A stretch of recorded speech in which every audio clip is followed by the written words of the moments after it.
Entre as pezas máis destacadas das coleccións catedralicias encóntrase un pequeno relevo no que se representa a Virxe sentada e aleitando o neno Xesús. Trátase dunha obra realizada por Luisa Roldán. A Roldana, chegada tras a súa morte en 1750 a través do legado testamentario do cóengo Francisco Jerónimo de Cisneros. Luisa Roldán, filla discípula do escultor sevillano Pedro Roldán, foi unha das grandes figuras da arte barroca española, conseguindo no seu campo un éxito similar ao que obtivo Murillo na pintura, e chegando a ser escultora de cámara dos reis Carlos II e Felipe V.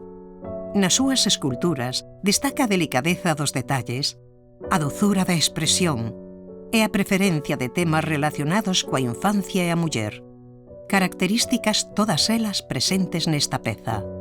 A obra, xunto con outra moi similar conservada no Museo de Belas Artes de Sevilla, enmárcase dentro dun conxunto de composicións centradas na representación de María como nai, co neno no seu colo, dormido ou, o máis habitual como neste caso, dándolle o peito.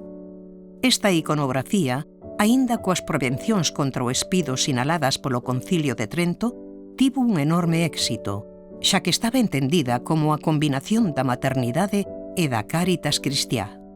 Cando, desde unha perspectiva actual, observamos esta peza, vemos na súa autora un exemplo de muller que conseguiu desenvolver unha persoal labor artística de éxito a pesar das dificultades que presentaba a sociedade estereotipada da época.